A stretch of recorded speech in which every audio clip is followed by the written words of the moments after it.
Praise the lord. సమస్త మహిమ ఘనత ప్రభావములు యేసుకే చెల్లునుగాక. ప్రతి ఒక్కరికి క్రీస్తు పునరుత్థాన శుభాకాంక్షలు తెలియజేస్తూ ఉన్నాను.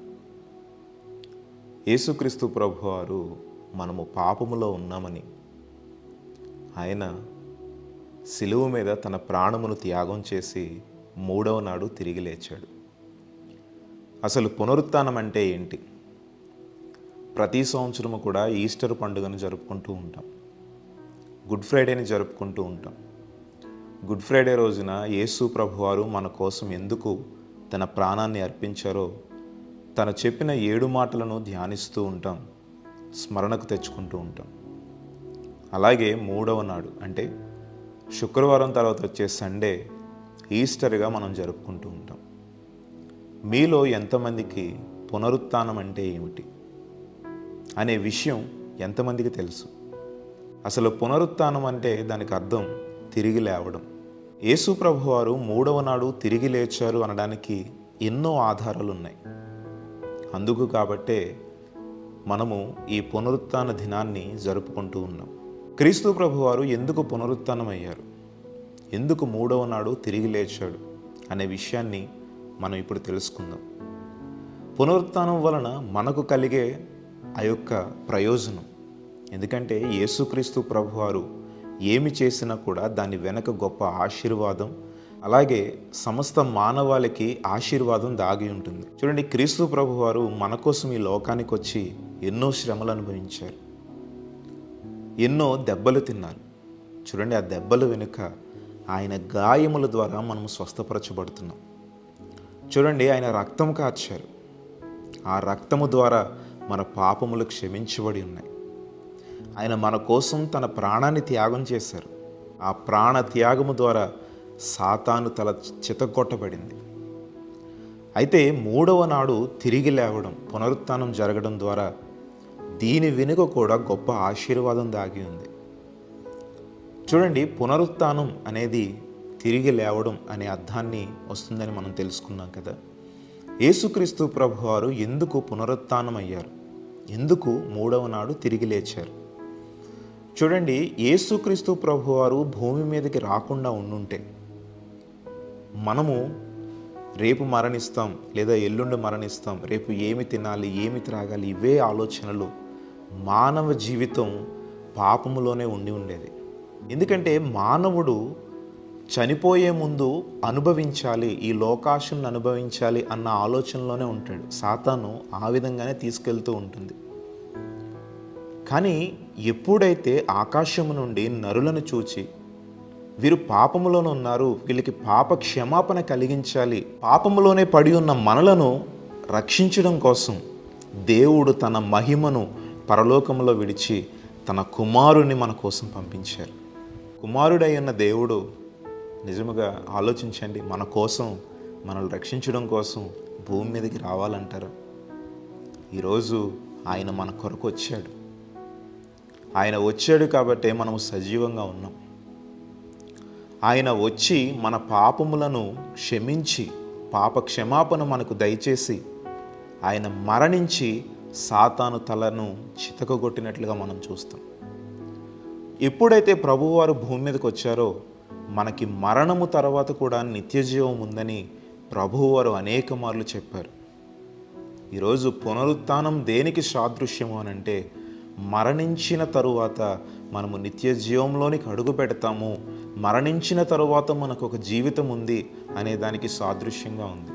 ఈరోజు క్రీస్తు పునరుత్థానం ద్వారా మనకు తెలుస్తున్నది, ఆయన మనకు అందిస్తున్నది ఏంటి అంటే, మరణించిన వెంటనే మనము ఇంకొక జీవంలోనికి వెళ్తాము, మరణించిన వెంటనే నిత్య జీవంలోనికి వెళ్తాము అనే విషయాన్ని ఈరోజు పునరుత్థానం ద్వారా దేవుడు మనకి తెలియచేస్తున్నాడు. ఒకవేళ ప్రభువారు ఈ లోకానికి రాకుండా, ఒకవేళ ఈ లోకంలోనికి వచ్చి శ్రమలు పడకుండా, ఆయన మరణించకుండా, తన ప్రాణాన్ని త్యాగం చేయకుండా ఉంటే, మరణించిన తర్వాత మనకు ఒక జీవితం ఉందని, మరణించిన తర్వాత పరలోక రాజ్యం ఒకటి ఉందని మనకి తెలుసుండేదే కాదు. అసలు మరణము ఏ విధంగా వచ్చింది ఎప్పుడన్నా ఆలోచించారా? దేవుడు భూమి ఆకాశములను సృజించి భూమిలో సమస్త జీవరాశులను ఆయన సృజించిన తరువాత మానవులను దేవుడు సృజించాడు. ఆదాము హవ్వకు ఏదైనా తోటలో గొప్ప భాగ్యం ఇచ్చి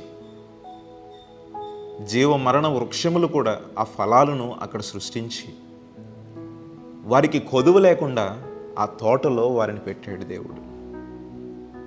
సాతాను ప్రేరేపించడం ద్వారా వారు పాపంలో దిగారు. పాపము ద్వారా వచ్చు జీతము మరణము అనే దానికి మనం నిదర్శనంగా అక్కడే చూస్తాం. వారు ఎప్పుడైతే పాపం చేశారో దేవునికి కోపం తెప్పించారు. దేవుని యొక్క ఉగ్రత వారి మీదకి వచ్చింది. తోటలో నుండి వెలివేయబడ్డారు. ఎప్పుడైతే పాపము వారిలోనికి వచ్చిందో పాపము ద్వారా మరణం వచ్చింది.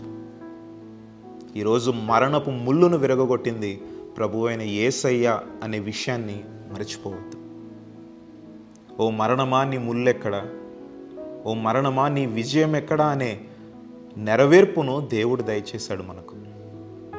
మరణపు ముళ్ళును విరిచి సజీవునిగా దేవుడు తిరిగి లేచాడనే విషయాన్ని మీరు జ్ఞాపకం ఉంచుకోవాలి. ఈరోజు పునరుత్థానం అంటే అర్థము మరణించిన తర్వాత మనకు ఒక పరలోక రాజ్యం ఉంది, నిత్య జీవం ఉంది అనే దానిని ఈరోజు ప్రభు మనకి తెలియచేస్తున్నాడు. అయితే ఈ పునరుత్థానం ద్వారా దేవుడు ఇంకా మనకేం చెప్పాలనుకుంటున్నాడు?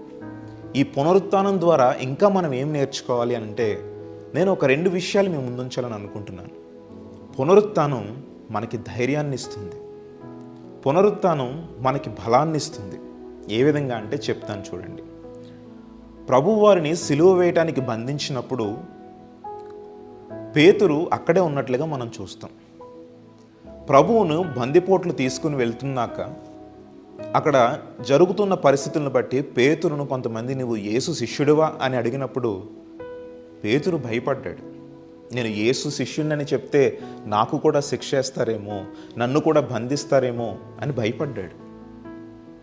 కానీ ఇది జరిగిన కొన్ని రోజుల తర్వాత అతను ఒక దేవాలయంకి వెళ్తున్నప్పుడు అక్కడున్న ఒక కుంటివాణ్ణి స్వస్థపరిచినట్లుగా చూస్తాం. అప్పుడు ఇదే యూదా మత పెద్దలు పేతురుని నిలదీశారు. ఎవరైతే యేసు ప్రభువును శిక్షించి ఎవరైతే యేసు ప్రభువునకు శిక్ష పడేలా చేశారో అదే మత పెద్దలు పేతురును కూడా నిలవబెట్టారు. అదే మత పెద్దలు పేతురును ప్రశ్నించారు, ఏ విధంగా నువ్వు అతన్ని స్వస్థపరిచావు అని. చూడండి, అదే పేతురు సమాధానం ఇస్తున్నాడు ధైర్యంగా. మీరు ఎవరినైతే సిలువ వేశారో ఆ యేసు పునరుత్థానుడై తిరిగి లేచారు, వారి నామమున వీరిని స్వస్థపరిచాను అని. ఆనాడు పేతురు నేను యేసు శిష్యుని అని చెప్పడానికి ఎంతో భయపడ్డాడు. కానీ పునరుత్థానుడైన యేసును చూసిన తర్వాత నూతన బలాన్ని పొందుకున్నట్లుగా మనం చూస్తాం. ఇలా అనేక మంది దేవుని శిష్యులు హతసాక్షులుగా మార్చబడ్డారు అని అంటే పునరుత్థానుడైన క్రీస్తును చూసి నూతన బలాన్ని పొందుకున్నారని నేను అంటాను. మనం ఎప్పుడైతే ప్రభువుని ఆశ్రయిస్తామో మనము నూతన బలాన్ని పొందుకుంటాం. అలాగే రెండో విషయంగా పునరుత్థానము మనల్ని ఉత్తేజపరుస్తుంది. ఏ విధంగానంటే మీరు గమనించండి, క్రీస్తును సువార్త రూపంలో ప్రకటించడానికి అప్పట్లో అనేక మంది భయపడ్డారు. సౌలైతే క్రీస్తును ఎవరైతే ప్రకటిస్తున్నారో వారందరినీ చంపడం ప్రారంభించాడు. అసలు క్రీస్తు శిష్యులు ఉండడానికి వీల్లేదు, అందరినీ నిర్మూలించాలని సౌలు పనుగట్టుకుని తిరిగాడు. కానీ అదే సౌలును దేవుడు పౌలుగా మార్చి సువార్తను ప్రకటించే వారికి ఉత్తేజపరిచే విధంగా పౌలును వాడుకున్నాడు దేవుడు.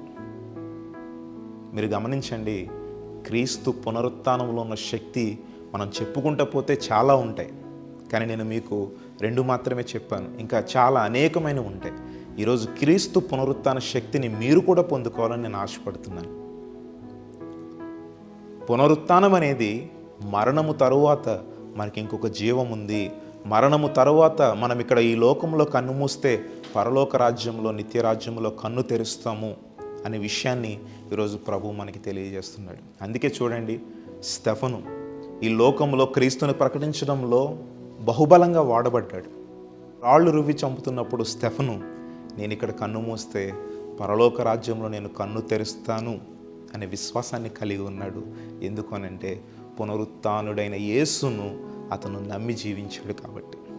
ఈరోజు నీ జీవితంలో కూడా నీవు నిత్యరాజ్యంలోనికి అడుగు పెట్టాలి అని అంటే పునరుత్థానుడైన నజరేయుడైన యేసును నువ్వు ఎప్పుడైతే విశ్వసిస్తావో ఖచ్చితంగా నిత్యరాజ్యంలోనికి నీవు అడుగు పెడతావు. కాబట్టి ఈరోజు నీకు పునరుత్థానం అంటే ఏంటి, ఎందుకు పునరుత్థానం అనేది నీకు అర్థమైందని నేను అనుకుంటూ ఉన్నాను.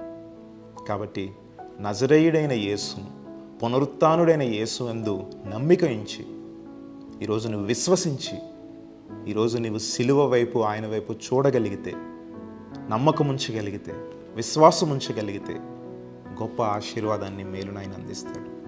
Praise the lord.